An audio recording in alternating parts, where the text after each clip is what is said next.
Hello, everybody. Sorry this video is so late in the day. I had some internet disconnections. I tried it before, but I think I finally got it set up okay. And I want to welcome you to the history course. It's called Sharing Our Stories as an Approach to History. You should have received the course outline by email. And if anybody hasn't, message me on Facebook or send me an email, and perhaps it went to your wrong email. So this course goes for the month of July, and I wanted to kind of walk you through the course outline in this first video. And I think there's some little differences. I've set it up so that you can do it on your own schedule. And the first page also gives a little list of weekly scheduled class chats. Now, ideally, you would be present for the chat. If you can't do that, you're not excluded, because you can add your comments afterwards. And just like in that hello video that I did a few days ago, I'm going to have something for you to respond to at the end of each video, possibly for the chats as well. The purpose of this is for me to be able to get a handle on how connected you feel to the group. And we know that connection is vitally important. So I'm going to be sort of tracking those responses, and that is actually going to be part of your grade for the course. You'll notice in the outline there are no different due dates for assignments. I made them all due at the end of the course, and that is to allow you to, like I said, work on your own schedule. Keep in mind, there are 4 assignments and 4 weeks. So you should be starting on one of those this week. Probably the order that you see them in the guide is a workable order to do them in, and we'll get to that in a minute. I don't know how carefully you read through the course guide, but this is really the heart of the course. I've tried to put in there enough explanation of things to so that they make sense. And usually in courses, I try to at least have a balance of mainstream authors and Indigenous. When I got this all put together, I realized this one is all Indigenous authors. Some of them are current, some of them are telling old stories from hundreds of years ago. There's a mix. And in the readings that I'll be sending you out an email after this video with, I'll put the first week's readings in there. This book, Moose to Moccasins, start that as soon as you can. It's kind of an easy read, but I hope you enjoy it. And I hope that, I love this book because I found so many things in here that I'd never read before.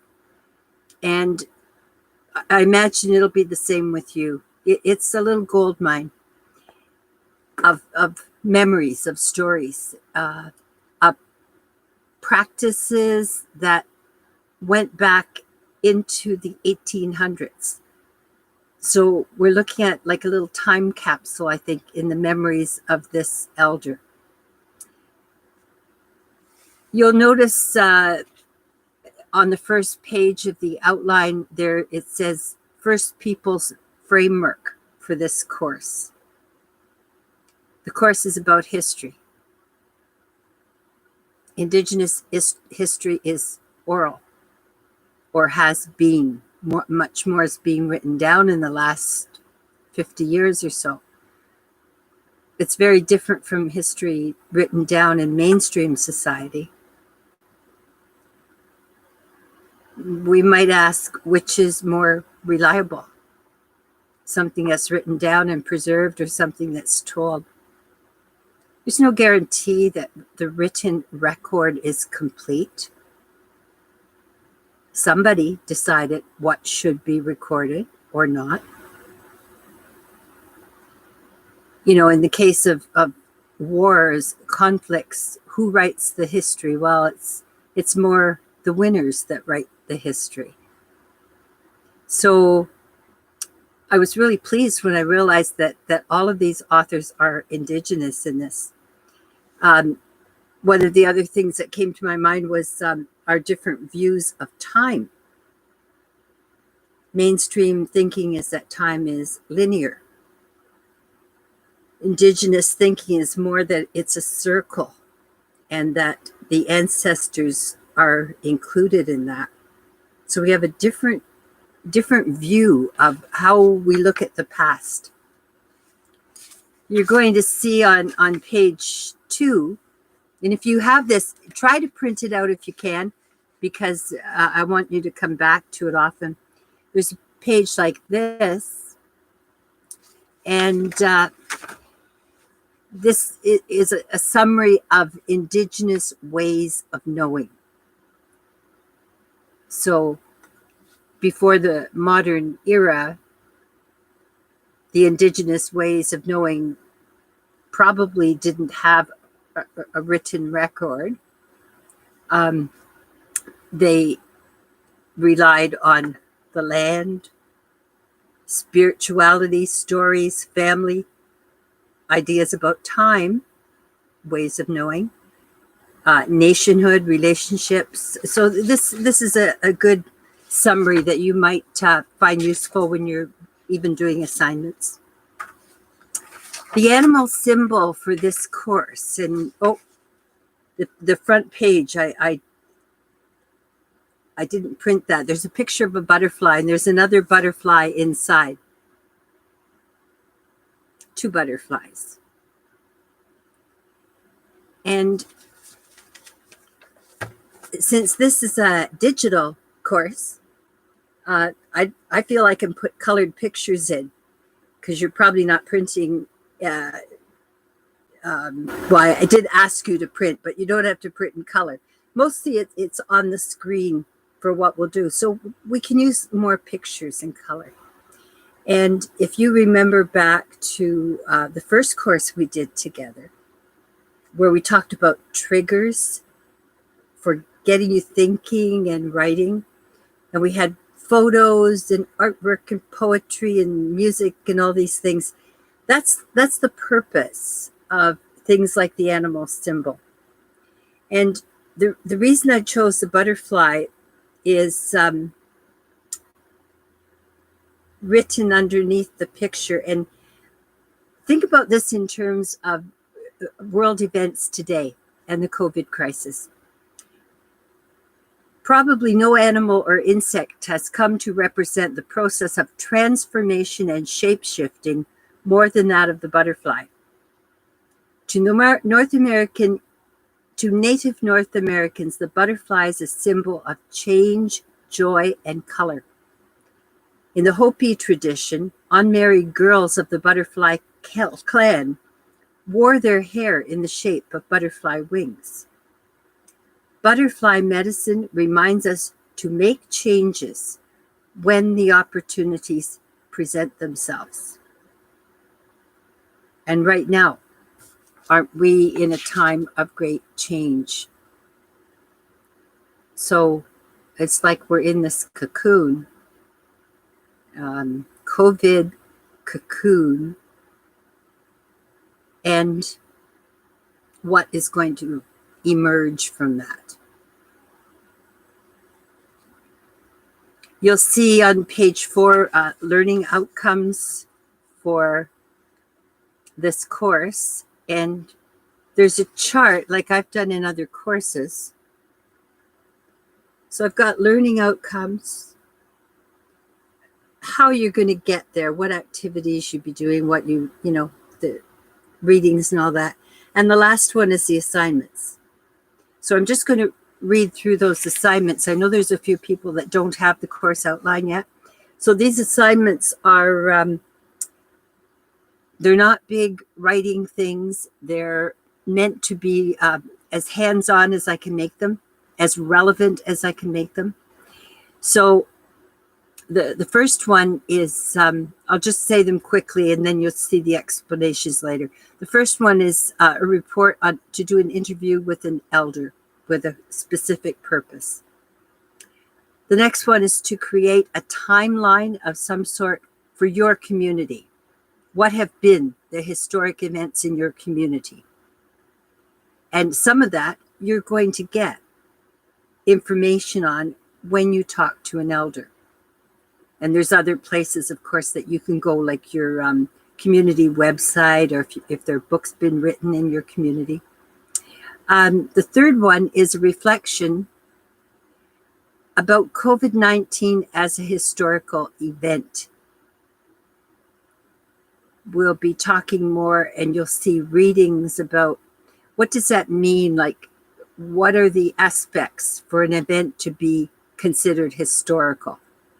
So we'll be, the learning outcome for that one is apply the methods of historical research. So we will be talking about those, and you'll get some stuff to read about it.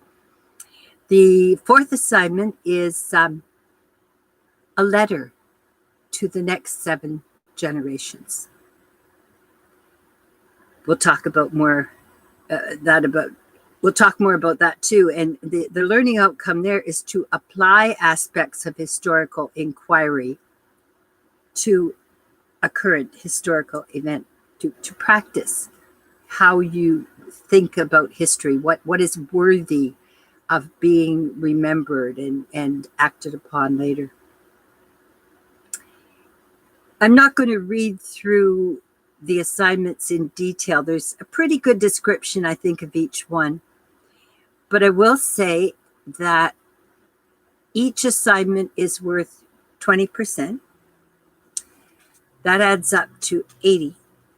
The other 20% is, you might say, participation, but I'm thinking of it a bit more specifically as engagement with learning.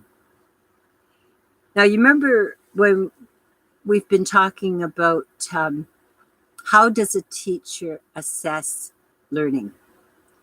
And we gather information not just by products, a paper and pencil test or a model that somebody builds, but we gather information by observations and conversations. So how do we do that by distance? Well, we can have conversations to some extent with things like chats. A lot of times, individually, I message back and forth with individuals. We have email going back and forth, but it's hard. Observations are even harder, because it's not like, the instructor is walking around a classroom and talking to people and seeing what they're doing, and I don't have that.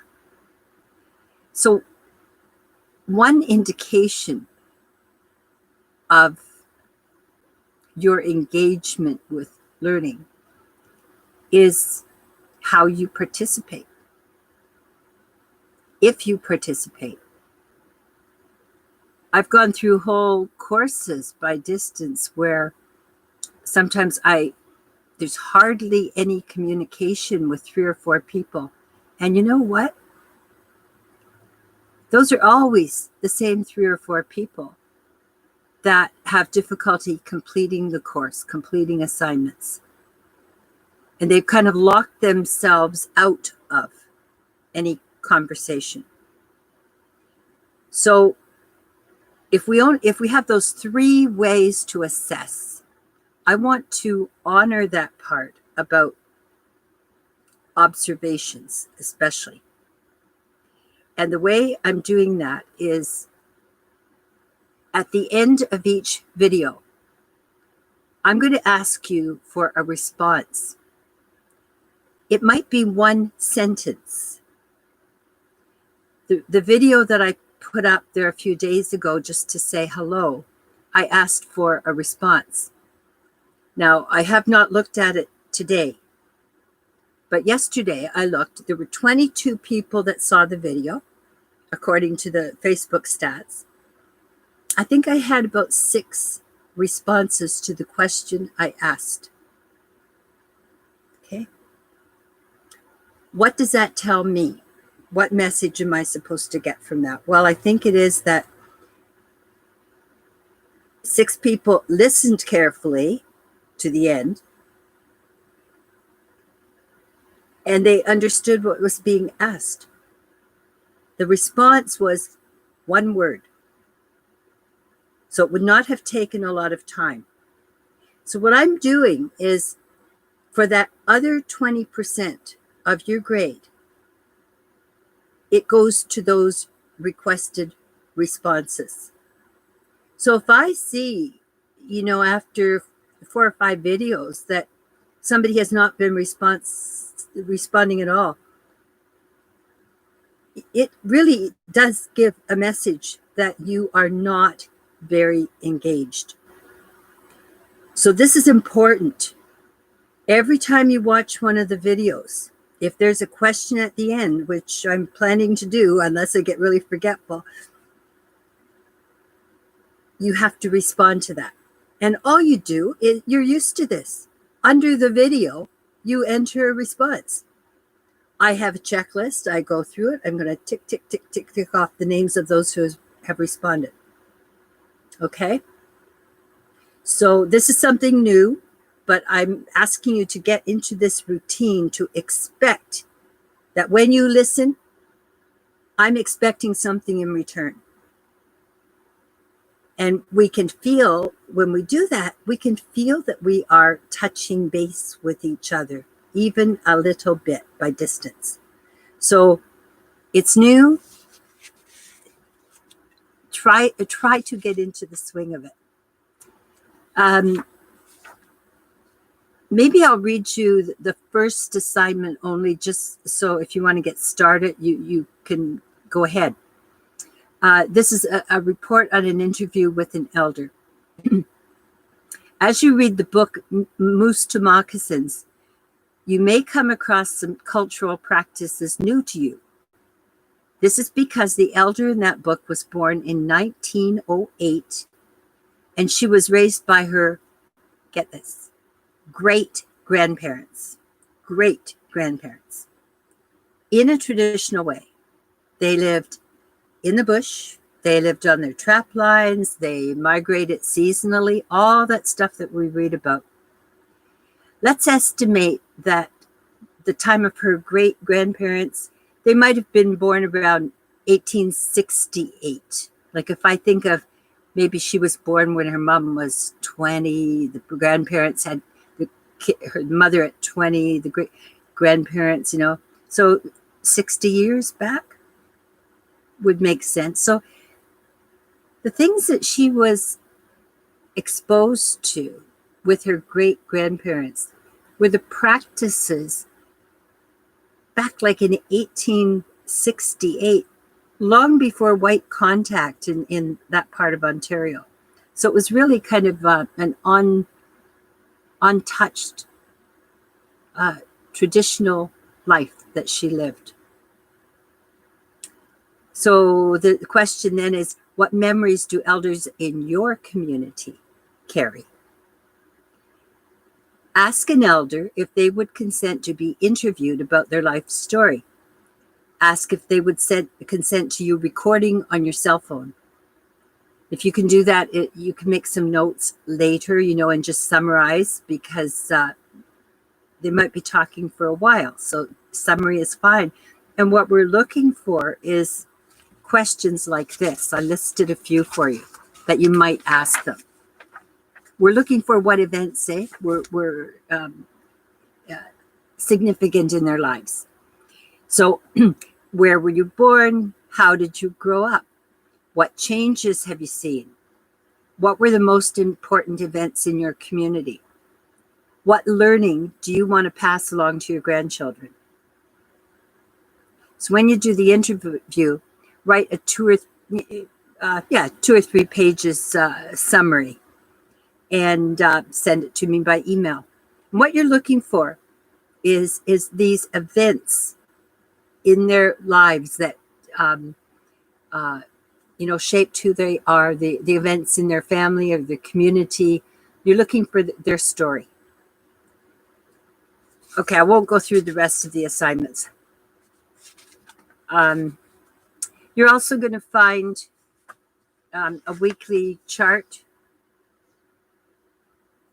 So it gives the topics for the week, and then the resources, the readings. That book, Moose to Moccasins, just goes through the whole thing, the whole 4 weeks. So it would be good if you can start reading that. It's like the backdrop for the whole thing, but there's no specific assignment about the book. You'll find I'm going to be sending you by email some short readings. One on the Medewin by Basil Johnson. He's Ojibwe, was Ojibwe. He's passed away now. One on the 7 fires that is about the migration from the East Coast to where the Ojibwe nations live now. And that migration is thought to have taken perhaps hundreds of years. It wasn't like A to B over a summer. They didn't know where they were going.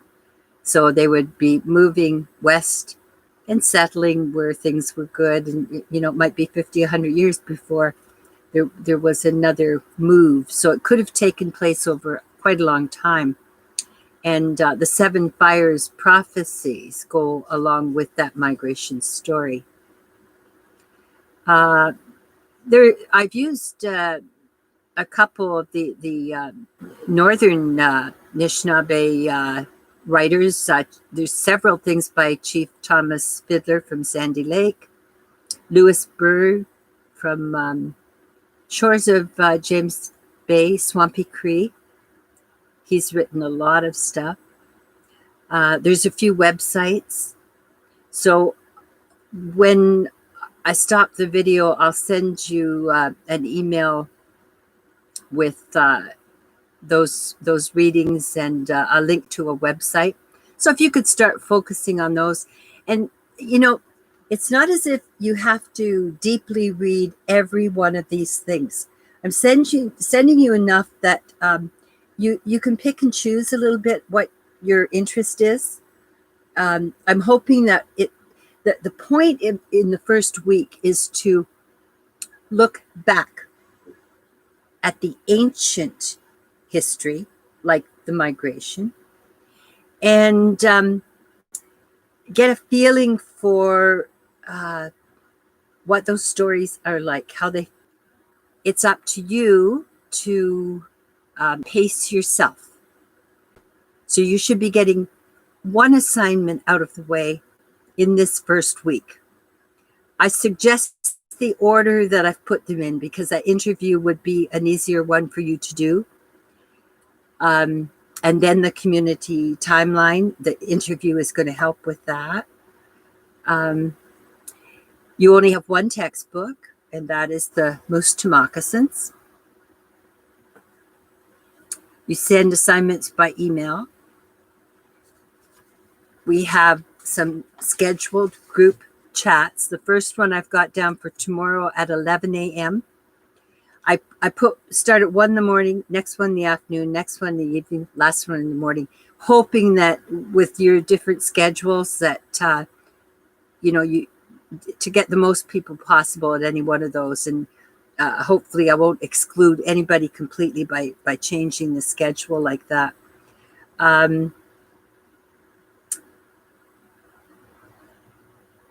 At least one video a week, probably more.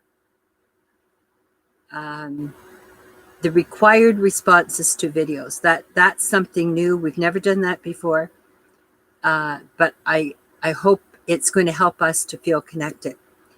So, oh, I know something new I put in here. Don't worry your head about it. We're supposed to have Brock policies as part of all the course syllabi, like you call it a syllabi when you put the whole thing together, the lesson plans and the policies.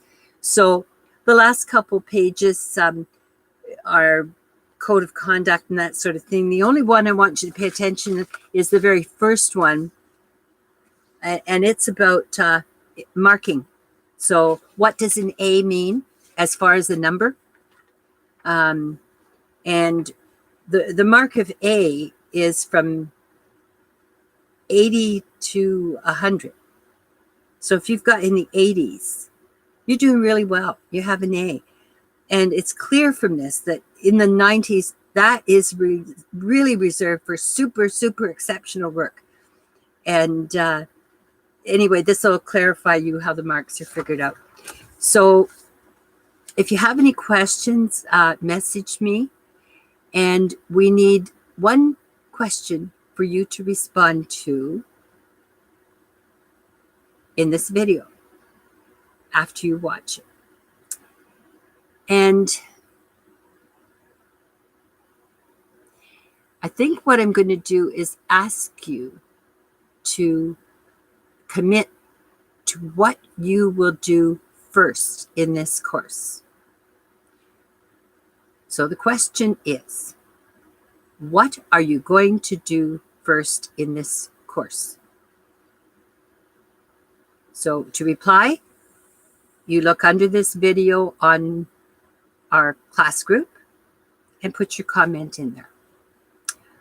Okay, I hope this is going to be enjoyable. I'm really looking forward to it. So now I just have to find a way to stop the video. We'll talk to you later.